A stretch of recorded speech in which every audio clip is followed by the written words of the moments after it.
Chers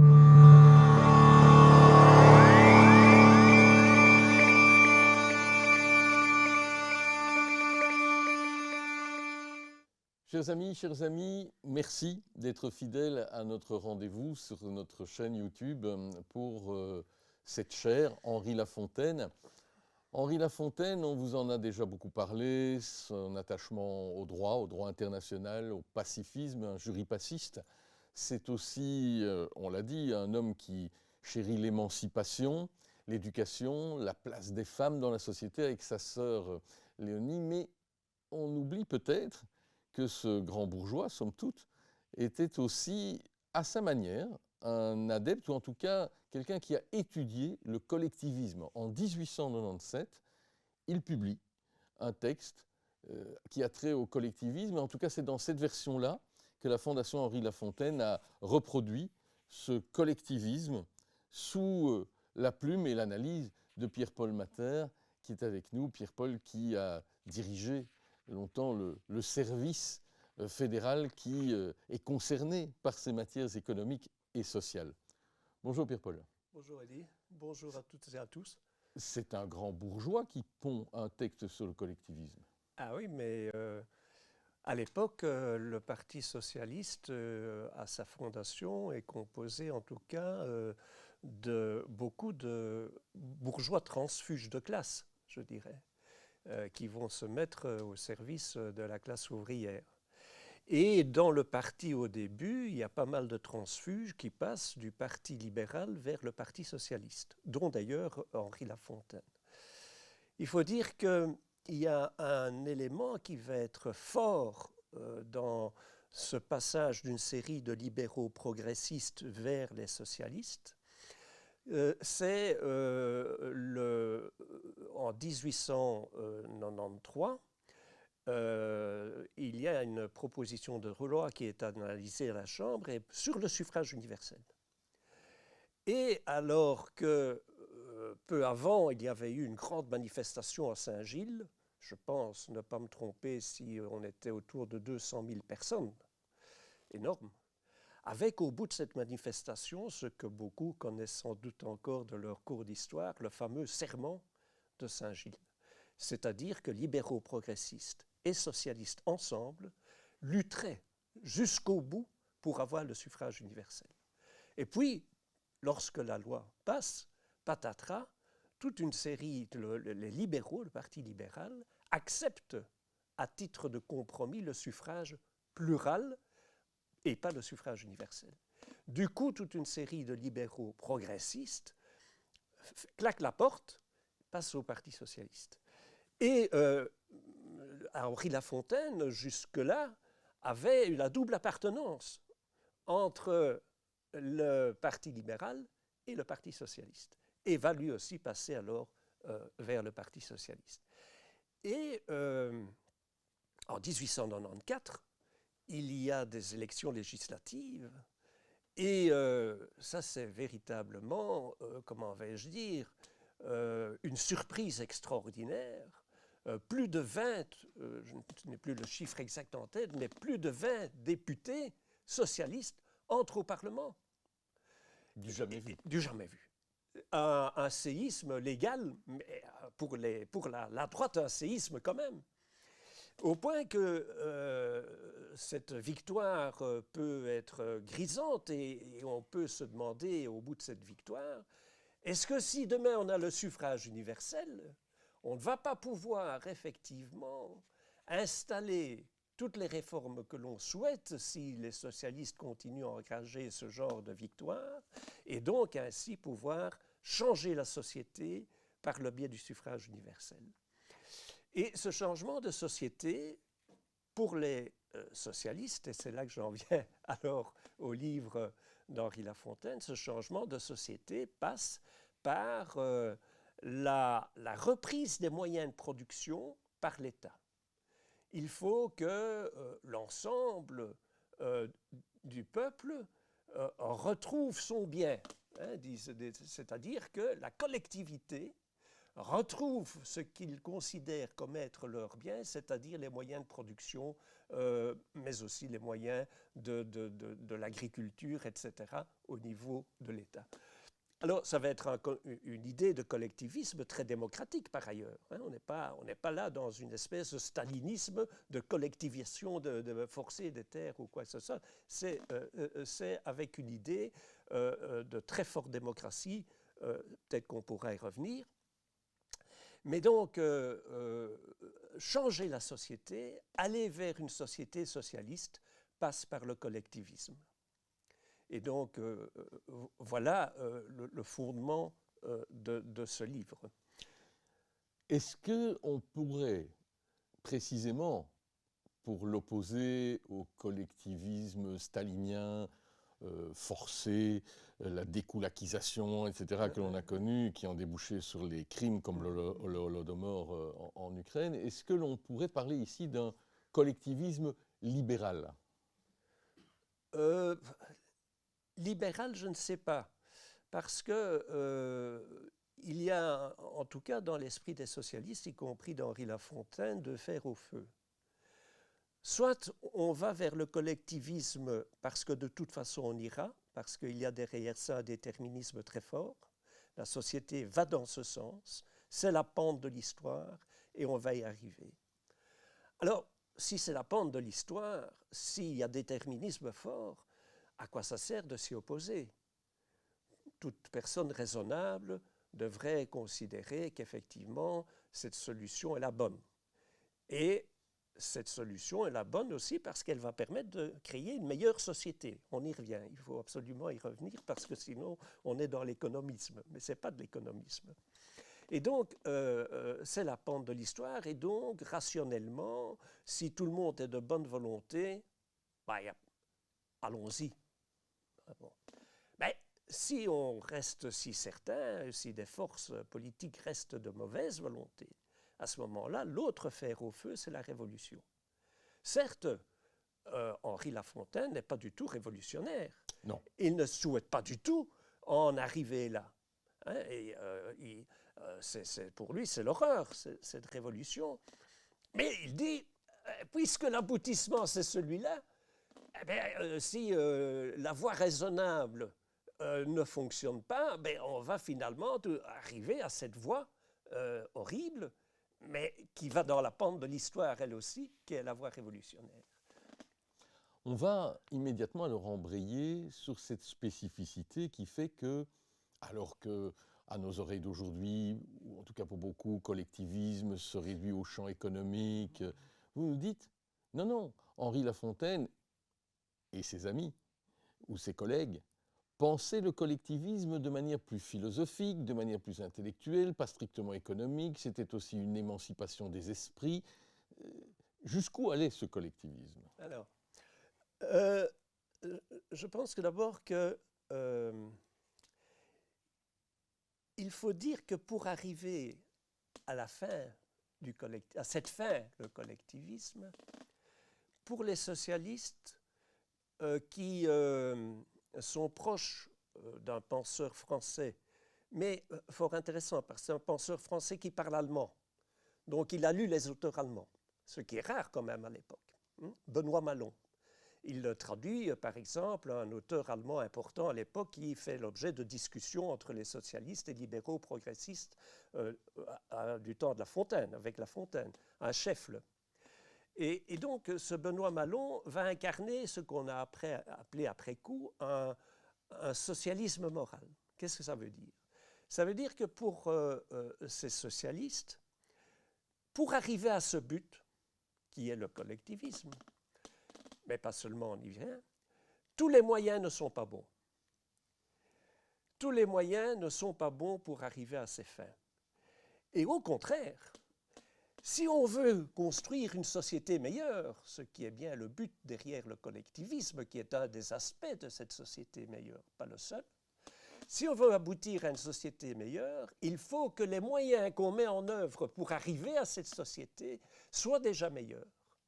Autrement dit, les moyens utilisés préfigurent la fin dans une dynamique qui fait que si on utilise de mauvaises fins, de mauvais moyens, on arrivera à une mauvaise fin. Donc on ne peut pas se tromper. Donc on ne peut pas se tromper. Et si on veut arriver à une société plus démocratique, il faut forcément que les moyens qu'on met en œuvre soient plus démocratiques, hic et nunc. Et si on veut arriver à une société plus altruiste, ce qui est bien le but, il faut que les moyens mis en œuvre, hic et nunc, soient plus altruistes. Et le but ultime, qui passe par le collectivisme au niveau économique, est d'instaurer ce que Henri Lafontaine nomme dans son livre le collectivisme, mais qui n'est qu'un aspect des choses. Il faut instaurer ce qu'ils appellent la solidarité universelle. Et donc, comment instaurer la solidarité universelle si on ne met pas en œuvre des moyens qui permettent effectivement de préfigurer peu à peu cette fin, d'où l'importance des coopératives, où effectivement les socialistes, à l'intérieur de ces sociétés coopératives, préfigurent une autre société, d'où l'importance des maisons du peuple, où effectivement les socialistes préfigurent cette société future faite de tisser de fraternité, d'engagement mutuel, d'aide mutuelle, de pensée politique, mais aussi de culture, avec les bibliothèques. Et Henri Lafontaine sera un très grand fervent d'équiper les maisons du peuple de bibliothèques. Et donc on voit combien là, tout cela est déjà de la société future qui est là. Et ce fait que cette société future est déjà là, et en germe, et préfigure, renforce l'idée du déterminisme, que de toute façon on va y arriver. Et cette flèche du progrès, elle est portée par un fondement scientifique qui est le darwinisme. De la même manière que la nature globale évolue, théorie de l'évolution, évolue en fonction de comment vais-je dire, la théorie scientifique darwinienne, de la même façon, la société évolue vers ce but final, qui n'est pas en fait le collectivisme, mais qui est la solidarité universelle. Et le collectivisme est véritablement une condition essentielle pour pouvoir établir cette solidarité universelle. Pierre-Paul, est-ce que... Au point que Malon, par exemple, dit la révolution, ah non, pas question, parce que ce n'est justement pas un moyen qui va nous permettre d'établir cette société démocratique, solidaire, etc. Il est évident qu'il est un peu facile, puisque toi comme moi connaissons la fin de l'histoire, en tout cas la trajectoire que l'histoire a suivie, il était un peu facile évidemment d'en tirer profit intellectuel. Mais il y a un côté un peu bisounours dans cette façon de voir qui pense que l'histoire est linéaire, qu'immanquablement on va dans le sens du progrès et qu'il y aura donc des moyens, on va dire, éthiques qui vont créer l'éthique de la fin. Les forces qui vont handicaper le passage, les forces brutales, à gauche comme à droite, vont être présentes. Lorsque Lénine invente la dictature du prolétariat façon Lénine, il bat autant en brèche cette idée qu'une certaine droite. Est-ce qu'il y avait un côté bisounours dans ce côté scientifique darwinien, dans ce positivisme d'Auguste Comte? Bisounours, il y a en tout cas, je pense, et là on va peut-être venir à ce point névralgique qui est cet aboutissement démocratique. Il y a en tout cas une idée, comment vais-je dire, un peu naïve, et une sous-estimation naïve des forces d'opposition à l'arrivée de cette société. Et il y a là-dedans deux éléments. Premier élément qui est un élément, c'est que ces grands bourgeois comme La Fontaine sont des transfuges de classe. Il n'empêche pas moins qu'ils gardent de leur classe d'origine toute une série de traits caractéristiques. Et l'un de ces traits, qui est important pour le côté bisounours, c'est en fait une vision très méprisante de la classe ouvrière. c'est une vision qui est plutôt, comment vais-je dire, animée par la peur du peuple. Et cette peur du peuple a été fortement réactivée en 1886. 85, le Parti socialiste se fonde, avec notamment une partie importante de bourgeois transfuges. 86, c'est la grande révolte du peuple. C'est la misère qui vraiment saute à la gorge de la bourgeoisie. Notamment dans le milieu des mines. Hein. Notamment dans le milieu des mines. Et ça va faire l'objet d'une répression mais terrible. Je ne sais plus d'une vingtaine de morts tués. Des milliers d'arrestations, des condamnations, etc., etc. Et donc, ces bourgeois qui sont dans le Parti ouvrier belge vont à la fois être effrayés par cette révolte et en même temps effrayés par la répression bourgeoise de cette révolte. Et donc, ils vont être confirmés dans une stratégie qui est celle de dire « Nous devons aller vers le suffrage universel ». Le suffrage universel, dit-on à l'époque, est la mère de toutes les réformes. Donc, si on a le suffrage universel, on y arrive. Et rappelez-vous, la victoire de 1894, au fond, donne des éléments qui disent, ben oui, effectivement, on est sur la bonne voie.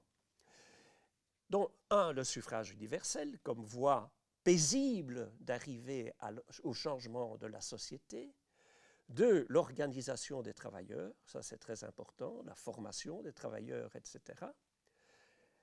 Et l'encadrement des travailleurs. On ne veut plus revivre 1886. Et donc, il y aura encore des grèves générales en Belgique, pour le suffrage universel précisément, mais ce seront des grèves générales qui seront rigoureusement encadrées par le POB. Et donc, et souvent, ces grèves générales vont démarrer de manière spontanée, surtout dans les secteurs miniers et métallurgistes, etc. Et puis le POB va monter dans le train en marche et va organiser le trajet de ce train. Et donc, il y a là 2 éléments importants sur cet aspect de comment on change la société. Alors, dans le bouquin d'Henri Lafontaine, cela transparaît notamment, comme je l'ai dit, parce qu'il a une horreur de la Révolution, hein, mais ça transparaît aussi parce que, au fond, quand on lit le livre, on peut en sortir en se disant, oui, mais enfin, quel est le rôle de cette classe ouvrière dans ce changement de société ? Où est ce rôle de ces travailleurs pour franchir ce seuil du capitalisme vers la société collectivisme et le socialisme? Eh bien, celui-là, on ne le voit pas. En réalité, ce rôle est dévolu aux représentants de ces travailleurs. Ces travailleurs ont très peu de place avant. Ils ont une place importante, c'est une place de faire pression par la mobilisation. C'est pour ça que pour le POB, il est très important de mobiliser les masses dans les maisons du peuple, etc., de les former dans les syndicats, dans le syndicat, etc., qui est d'ailleurs directement, à l'époque, directement lié au POB, dans les mutualités, dans les coopératives, etc. Donc il faut mobiliser, mais ce sont les représentants qui, en réalité, sont les vecteurs du changement de cette société. Donc il faut mobiliser et canaliser. Oui, mobiliser et canaliser. Et à certains moments, il y a évidemment les grèves, etc., où la mobilisation se transforme en lutte, hein, évidemment. Mais une lutte qui néanmoins, ne peut plus déborder comme en 1886. Et donc, ce sont avant tout les représentants qui vont être les agents de la transformation. Mais alors, quid de la démocratie? Et c'est là qu'on trouve, comment vais-je dire, un hiatus important dans le livre de La Fontaine, entre l'avant, où on ne voit pas très bien quel rôle pour la classe ouvrière, quel rôle pour les travailleurs, et l'après, où au contraire, après, dans le lendemain qui chante, après le passage au collectivisme, ils vont là avoir tout d'un coup un rôle extraordinaire. C'est qu'on va entrer dans une société réellement démocratique. Et quand vous lisez le livre, vous voyez que cette démocratie que soutient La Fontaine, et les socialistes à l'époque avec lui, est une démocratie qui va très loin, qui prône par exemple l'autogestion même, qui dit dans les entreprises, la subordination, qui existe toujours dans notre contrat de travail, la subordination sera terminée. Hein, je peux vous lire des passages où, où tous les travailleurs auront leur mot à dire partout et pourront désigner leurs dirigeants dans des entreprises. Je suppose aussi donc les révoquer, etc. Donc vous avez, dans le lendemain qui chante, tout de suite, une démocratie extraordinaire, inouïe pour l'époque, et même encore inouïe aujourd'hui. Comment alors le passage? Eh bien, le passage, c'est essentiellement, justement, cette mobilisation, cette éducation, cette formation culturelle, et notamment, très important, les coopératives. Parce que dans ce collectivisme, un des agents économiques essentiels, c'est la coopérative. Et cette coopérative est effectivement quelque chose de très important. Parce que là, les travailleurs, à qui on a toujours dit « ça, c'est pas pour vous ».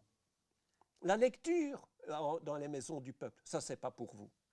La gestion d'une coopérative, ça, c'est pas pour vous. C'est pour les managers, c'est pour les patrons, etc., mais c'est pas pour vous. Et donc, là, ces travailleurs, ils disent « ben non, absolument pas ».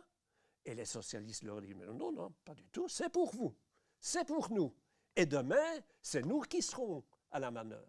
Et donc, nous devons nous former et nous devons préfigurer par notre bonne gestion de nos coopératives, par exemple, la gestion démocratique qui sera la gestion de demain. » Ça, c'est très moderne, parce qu'aujourd'hui, en termes de réponse, très limitée encore, mais dans un certain nombre de secteurs où on a voulu fermer des entreprises, il y a eu des reprises sous forme de coopératives et qui semblent fonctionner.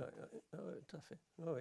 Donc sortir de ce raisonnement, et de ce point de vue, un auteur que moi j'apprécie beaucoup, c'est Jacques Rancière.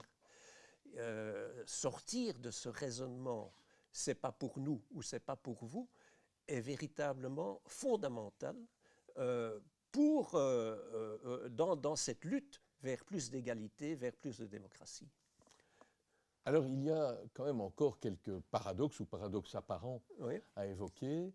C'est que ces grands bourgeois transfuges, et qui, comme La Fontaine, baignaient de darwinisme, de positivisme à l'Auguste Comte, de sens de l'histoire, aménagent ce lendemain qui va chanter sous la forme la plus démocratique qui soit, sont néanmoins des réformistes et pas des révolutionnaires, et des gens comme Émile van der Velde ou Hector Denis, qui sont manifestement très sensibles à ces idées-là aussi, vont quand même prôner la participation. C'est-à-dire, quand on dit ça en Belgique, c'est en général les accommodements raisonnables avec ce qui normalement devrait être alors l'ennemi de classe. Alors comment peut-on croire au collectivisme qui va immanquablement aboutir lorsqu'on est participationniste, en l'occurrence avec les libéraux ou le Parti catholique? Mais on peut continuer. Est-ce qu'au fil du temps, on y croit vraiment? Ça, c'est une première question. Mais il y a, dès le départ, en tout cas au moment où La Fontaine écrit son livre, il y a ce fer au feu auquel lui, il croit essentiellement. Vous savez, le déterminisme, ce fer au feu, je continue parce que sinon, ce fer au feu qui est la raison. Alors, de ce point de vue-là, le déterminisme, c'est très confortable. Parce qu'à la limite, nous deux assis ici, on peut rester assis. De toute façon, la société va vers un lendemain qui chante. Donc, il y a là à la fois un confort et, je dirais, un adossement confortable aussi, à une option qui est une option de mobilisation, de formation, et il ne faut pas la sous-estimer, et une option qui se dit, de toute façon, via le suffrage universel, on va y arriver.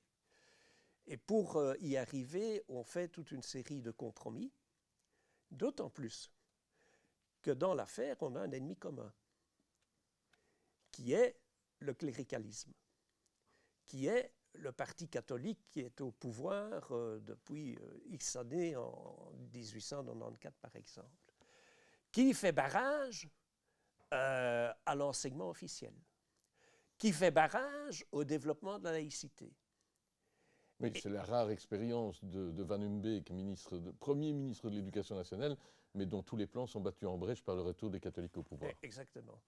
Et donc, de ce point de vue-là, cet ennemi commun, évidemment, est une raison importante de trouver des alliances qui permettent effectivement de faire des avancées sur ce plan, mais qui sont aussi des avancées sociales, parce que les premières victimes de tout cela, ce sont évidemment les ouvriers, les enfants du peuple, qui n'ont pas l'enseignement obligatoire, etc., et qui sont endoctrinés par ailleurs par l'Église, qui développe comment vais-je dire, un discours de soumission très très lourd, une chape de plomb, ou alors un paternalisme avec les employeurs, mais donc pas une alternative de société différente, où il y a la laïcité, l'enseignement, etc., etc. Une alternative émancipatrice. C'est ça que propose aussi le Parti ouvrier. C'est une alternative émancipatrice. Et donc, il y a là des raisons fortes de trouver des alliances qui permettent de sortir, de faire éclater cette chape de plomb. Et voilà, les choses sont plus complexes que seulement un renoncement, n'est-ce pas, comment vais-je dire, à une voie qui mène effectivement vers le collectivisme ou quelque chose de ce genre-là. Il y a plus qu'une espèce de renoncement, il y a aussi toute une série d'enjeux qui font qu'on va vers cette participation. Alors même s'il y a donc une part d'irénisme peut-être quand même dans la façon d'entrevoir la prolongation inéluctable de la flèche de l'histoire, il y a quand même aussi une donnée, c'est que quand on prône le collectivisme, on pense que la valeur travail est une valeur essentielle dans la société et qu'il faut valoriser. Aujourd'hui, ça risque peut-être de poser problème dans la pensée où beaucoup disent le travail est avant tout redevenu un lien encombrant, quelque chose d'aliénant. Et déjà à l'époque, les futurs communistes disent qu'il y a une aliénation ouvrière par le travail. Mais donc, pour le travail, effectivement, la valeur travail est fondamentale. Et d'ailleurs, La Fontaine, dans son livre, il rappelle quelque part ce qu'il y avait sur un fronton d'une maison du peuple. Je ne sais pas si c'est à Jolimont ou ailleurs, je crois que c'est à Jolimont. On disait, si tu ne travailles pas, tu ne mangeras pas. Phrase terrible, évidemment. Ah oui. Phrase terrible. Donc, le travail est une valeur fondamentale et il ne s'agit pas de fainéanter. Donc, oui, mais un travail libéré, comme je l'ai dit, libéré de la subordination. Un travail où tout le monde a son mot à dire. Un travail où on désigne ceux qui doivent nous représenter comme chefs dans les ateliers, etc. Donc, un travail dans une démocratie, je pourrais dire, radicale. Où chacun a conscience de la valeur de ce qu'il fait. Voilà. Et alors, La Fontaine constate, à son époque, qu'un certain nombre de labeurs, comme on disait à l'époque, qu'un certain nombre de labeurs sont déconsidérés, sont mal vus, mal payés. Vous savez, comme pendant la pandémie, tout d'un coup, on a découvert qu'un certain nombre de personnes, en général dans les soins de santé, etc., ou les éboueurs, etc., étaient au fond déconsidérés. On a trouvé comme ça, tout d'un coup, un certain nombre de travailleurs de première ligne, comme on disait, qu'il fallait reconsidérer. Ben lui déjà en 1890 et dès là, il fait le même constat. Et il dit, il faudra donc que l'État organise, coordonne les efforts. Et si jamais on ne trouve pas suffisamment de monde pour ces travaux, eh bien, on établira une espèce de service civil où tout le monde devrait consacrer 2-3 heures par semaine, que sais-je, à ce type de travail. Donc, mais pour le reste, il y a les coopératives et les industries et l'agriculture pourraient être organisées par des syndicats, hein, mais qui ne pourraient jamais, en tout cas, s'instaurer comme des employeurs capitalistes. Et donc, le capitalisme, c'est fini. La subordination, c'est fini. Il faut donc être vertueux. Il faut être vertueux. Ouais, il faut être vertueux, tout à fait. Oui, oui. Et donc, le travail est une valeur essentielle. Et à l'heure actuelle, le travail reste une valeur essentielle aussi. Par contre, ce que les travailleurs constatent dans énormément de secteurs, c'est que le manque de sens de leur travail. D'abord, dans pas mal d'entreprises, le travail a été tellement émietté, en sous-traitance, en sous-sous-traitance, etc., que, rappelez-vous, le fameux bouquin de Graeber, malheureusement, qui est décédé, sur les bullshit jobs, il avait fait, sur base d'enquête, il avait constaté qu'un nombre important de travailleurs ne savent même pas très bien ce qu'ils font. En tout cas, ne voient pas quel est le sens de leur travail. Et le sens du travail dans le petit bouquin du collectivisme, là, est une donnée essentielle. Et d'ailleurs, La Fontaine, tout comme un chef, etc., vont se poser la question de quels sont les besoins nécessaires dans une société, mais en plus vont surtout se poser la question et vont conspuer tout ce qui est le gaspillage. Et notamment le nombre trop important d'intermédiaires, et notamment la publicité. Et c'est toute une série de travaux, justement, à l'heure actuelle, on voit bien qu'il y a des problèmes de sens. Qu'il y a effectivement des travailleurs qui se demandent, mais oui, où je me situe ici par rapport à la chaîne de la production? Est-ce que ce que je fais a du sens? Et regardez ces jeunes qui sortaient de l'école d'agriculture de Paris, moi ça m'a très fort frappé, qui ont dit, au moment de la remise des diplômes, qui ont dit plus question, nous on ne veut plus de cette société de l'agro-industrie et devenir les complices d'un secteur qui détruit la planète. Et donc, on voit bien que cet aspect du sens du travail est certainement, et des conditions de travail, sont deux aspects certainement fondamentaux aujourd'hui. 1917 est évidemment un moment et un tournant.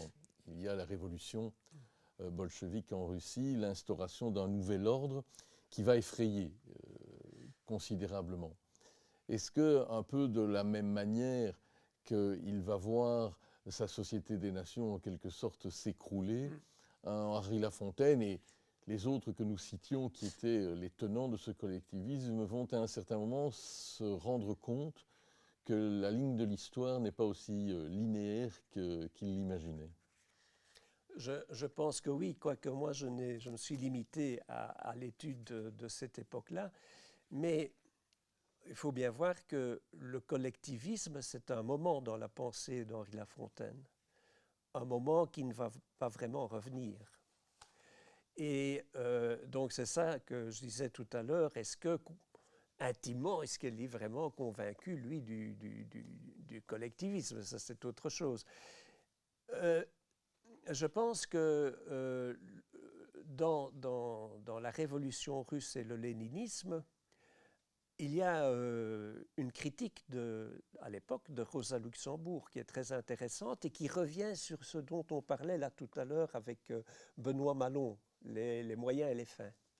Et constatant les dérives étatistes autoritaires de Lénine dans la Révolution, elle dit « On ne peut instaurer la démocratie réellement que si déjà on utilise une voie, un chemin qui est le plus démocratique possible, sinon on n'y arrivera pas. » Mais elle sera éliminée. Hein. Elle sera éliminée. Mais donc on voit bien que la critique du léninisme ne vient pas seulement de ce qu'on pourrait appeler des réformistes, mais elle vient aussi d'un courant beaucoup plus révolutionnaire, je dirais, qui reprend, qui réanalyse et réfléchit à nouveau et à nouveau frais cette problématique entre les moyens et les fins. Alors, on a dit La Fontaine, son collectivisme, on a Émile van der Velde avec Vers le collectivisme, on a encore une figure comme César de Pape, par exemple, qui est quand même très importante à l'époque, aussi dans la dynamique de tout ce qui est l'approche de santé, mais pas que. Est-ce que aujourd'hui on peut transposer quelques leçons fondamentales de cela à l'heure où l'on parle de la nécessité de retrouver des services publics fonctionnels que les ultralibéraux ont effectivement mis à mal, de développer la notion des commons, des communs que l'on devrait effectivement mieux mettre en pratique et en valeur? Est-ce qu'on peut se réinspirer ou est-ce que ce texte a vieilli dans nos bibliothèques? Oui. Alors, je pense qu'on peut se réinspirer, mais je vais peut-être partir des commons parce que ça me paraît fort intéressant comme expérience de changer la vie. C'est-à-dire que là, quand on parlait des moyens et des fins, là, on se fixe sur les moyens. Et on essaye de changer la société. Ce sont des citoyennes, des citoyens qui auto-instituent la société, comme disait Castoriadis, qui auto-instituent la société hic et nunc directement sans attendre l'intervention de qui que ce soit et certainement pas de l'État. Ils décident, eux, de former des communs. Et ce qui est très fort dans ces communs, comme l'a dit la prix Nobel d'économie, maintenant son nom m'échappe, dans son livre sur les communs, c'est pas seulement la possession de ce commun, les modes de possession de ce commun, mais c'est surtout les modes de prise de décision dans le commun. Et donc là, on est vraiment dans des expériences qui fonctionnent sur des méthodes démocratiques et qui sont des expériences qui changent la société sans prendre le pouvoir. Maintenant, passons alors à ce qui pourrait être le collectivisme. En 1945, on a eu une césure importante dans la société. C'est qu'on a complété, et c'était une conviction forte après le fascisme et le nazisme, on a complété la démocratie économique la démocratie politique, donc parlementaire, représentative, par la démocratie économique et sociale, qui est aussi une démocratie représentative. Et ça a été concomitant à un changement très important au niveau des grandes réformes de la société, avec par exemple la généralisation dans un paquet de pays européens des systèmes de sécurité sociale. Et donc là, on voit bien qu'on a fait, à un certain moment, il y a eu un changement de rapport de force, un changement de société, qui a fait passer toute une série de réformes qui étaient en gestation depuis des dizaines d'années, depuis le 19e siècle déjà, en sécurité sociale, vers un système généralisé, et en même temps, un outil nouveau de démocratie pour gérer notamment ce système de sécurité sociale dont la gestion a été confiée aux interlocuteurs sociaux, 1945. Et il y a là une création de démocratie très importante. Et en même temps, une création très importante de droit du travail. Et le droit du travail et cette sécurité sociale, c'est quoi?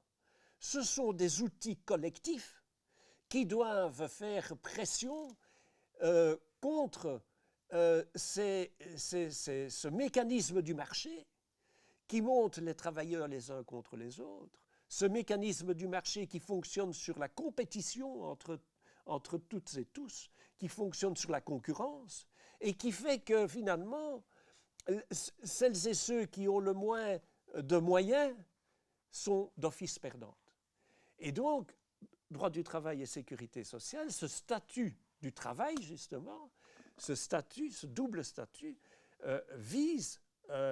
définit des obligations collectives qui vont effectivement, comment vais-je dire, rééquilibrer cette relation du travail entre les employeurs et les travailleurs. Et donc, il y a bien là des obligations verticales qui s'imposent dans la société, qui sont des obligations collectives, contre cette concurrence et cette compétition entre les individus, où ce sont évidemment les plus riches, etc., les hommes les plus riches, etc., qui gagnent. Et donc, voilà comment on peut revoir les choses. Et aujourd'hui, eh bien, à côté de cette démocratie représentative, qu'elle soit politique ou économique et sociale, sachant d'ailleurs que la démocratie économique et sociale et même politique connaissent un certain nombre d'érosions avec le néolibéralisme. Je ne vais pas faire un dessin sur les retours en arrière par rapport au droit du travail et effectivement la remontée de la compétition du marché par rapport à ces garanties collectives pour les travailleurs. Donc, il y a maintenant une revendication quand même de plus en plus forte qui revient et qui était déjà là dans ce petit livre, qui est une revendication de démocratie directe. Daniel Linhart vient de publier un bouquin qui est un bouquin incendiaire contre la subordination qui reste au cœur de la relation de travail. Mais Henri Lafontaine disait déjà que c'était insupportable, l'insupportable subordination, il dit. Et donc, on voit que des choses comme démocratie directe, remise en cause de la subordination dans le travail, recherche de sens dans le travail, etc., revivent toujours. Et je pense que la démocratie, fondamentalement, c'est ça. C'est ce combat toujours relancé, jamais achevé, en faveur de plus d'égalité, en faveur de plus de liberté et en faveur, effectivement, de plus de démocratie. Pour que le voleur rende gorge, pour sortir l'esprit du cachot, soufflons nous-mêmes notre forge, battons le fer, tant qu'il est chaud. C'est un extrait de l'Internationale. La Fontaine dit, à un certain moment, vous le relevez dans ce livre, les masses ouvrières sont animées du, et on met les guillemets, désir instinctif qui les entraîne vers l'Organisation internationale du travail. Alors les instances existent, mais est-ce que le vice caché n'était pas précisément un internationalisme qui n'est pas très porté? On ne peut quand même pas dire qu'il y a une véritable solidarité internationale qui ait porté un collectivisme. Or, il était un grand admirateur de l'ordre mondial. On n'y est pas encore. Hein. On n'y est pas encore, et je dirais qu'on y était plus proche sans doute en 1945. Et avant la fondation de l'OIT. Hein, quand on dit comme fronton de l'OIT, le travail n'est pas une marchandise. Ah, ça c'est fondamental évidemment. Et à l'époque, c'est un consensus. On a changé. Hein. On a changé. Eh bien, justement, il y a eu un retour en arrière. Ça, c'est très clair. Mais c'est clair qu'il y a eu des avancées et maintenant, on est sans doute plutôt dans un recul. Et ce qui est intéressant dans la citation que tu viens d'énoncer, c'est cette idée, la classe ouvrière, elle est instinctivement portée vers le bon chemin. porté vers la pente de l'histoire. Mais je pense que peut-être que cette classe ouvrière aurait préféré qu'on l'accrédite un peu plus de raison plutôt que d'instinct, qu'on l'accrédite un peu plus de désir conscient plutôt que simplement d'être porté par le courant. Ouais, le désir instinctif. Voilà. Merci Pierre-Paul Matter. Alors, vous l'aurez compris, hein, Pierre-Paul a étudié plus et réalisé plus que l'introduction simplement de ce livre. Il s'en est vraiment emparé, l'a décortiqué, ses fonctions lui ont amené. Donc évidemment, tout ce que nous avons évoqué ne se retrouve pas intégralement dans le texte d'Henri Lafontaine, mais on a bien compris que toutes les prémices restent encore à questionner, à revisiter, et qu'on peut s'en emparer, comme vous allez le faire, dans ce livre qui restitue ce texte de 1897 et préfacé par Pierre-Paul Matter, Le collectivisme, signé Henri Lafontaine, eh bien, aux éditions de la Fondation Henri Lafontaine. Merci. Merci bien.